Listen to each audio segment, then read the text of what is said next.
partirei proprio dal 92 e da questo posto, cioè nel senso che tutto comincia qua, comincia dall'incontro con Rodan, il quale suonava già con Marco comunque.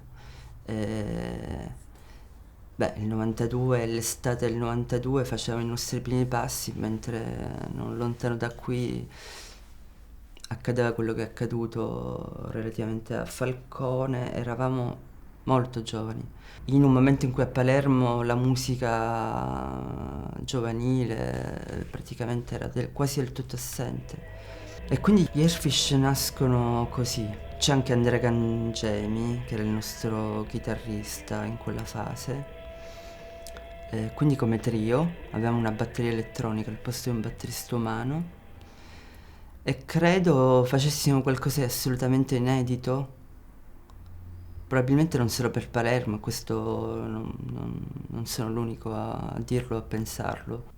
Poi da lì abbiamo cominciato a pubblicare delle cosette e a fare soprattutto molti concerti. Dal punto di vista musicale i miei riferimenti e quelli di Rodan comunque erano compatibili, perché Rodan ascoltava comunque di tutto ed era molto interessato a fare qualcosa di diverso dal metal.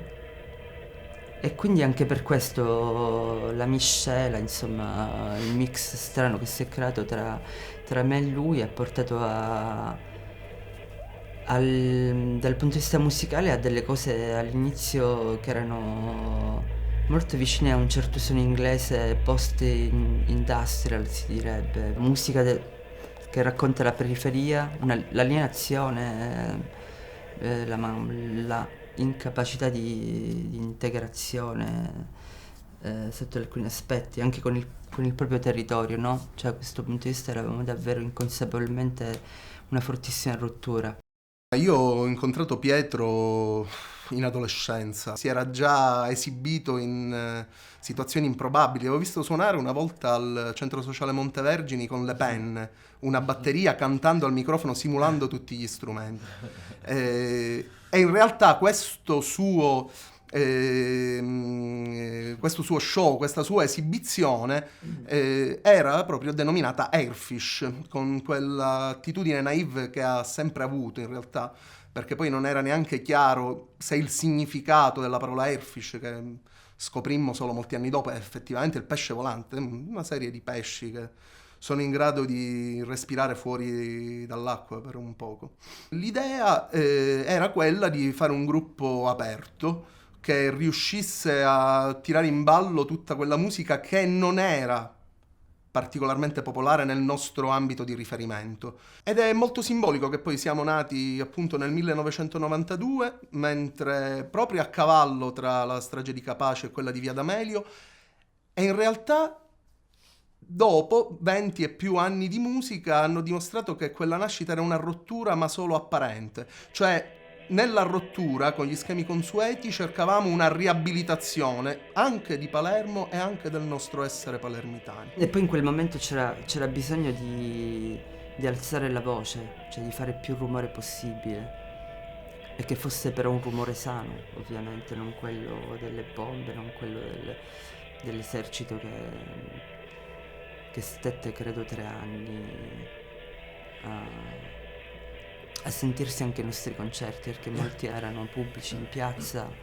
Abbiamo fatto comunque sempre degli esperimenti. La nostra seconda demo l'abbiamo fatta insieme a Gianni Gebbia, che in quel momento era riconosciuto da tutti come uno dei talenti jazz italiani, e con lui abbiamo fatto le cose molto vicine all'estetica di Zorn. Dopo quella fase è entrato Marco, è entrato come il nostro chitarrista più longevo e sicuramente anche il più importante per gli Airfish e per tutto quello che abbiamo fatto dopo, no? Questo luogo, in questa cantina dove ci siamo sempre incontrati per confrontare le nostre suggestioni, abbiamo cominciato a registrare la nostra musica, a cominciarla a stampare anche con l'aiuto di avventurieri, potrei chiamarli, che insomma hanno avuto anche così l'idea folle di metterci dei soldi in qualche maniera.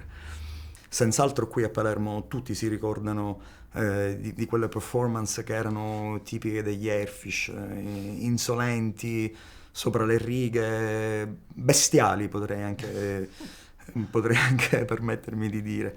Ed era quello che nella prima fase mi aveva particolarmente attirato e che per me, lo ripeterò sempre, è stato un privilegio esserne testimone e in una seconda fase e per una buona parte della mia esistenza starci dentro a tutti gli effetti. Volevo raccontare, diciamo, il mio incontro con i tizi qui al lago, che è stato per me abbastanza illuminante. Che io venivo proprio dalla città degli anni '80, da Palermo, la Palermo dell'eroina e della desolazione, cioè della morte da tutti i punti di vista, e aver visto quel concerto per me è stata veramente un'esplosione, cioè proprio ho avuto un click nel cervello, cioè vedere un chitarrista vestito da sposa, per dire, o mille luci, o situazioni, appunto un genere musicale che qui a Palermo non si era mai visto. È stato per me una fulminazione, ma non è questo l'importante, perché per me loro proprio mi hanno cambiato.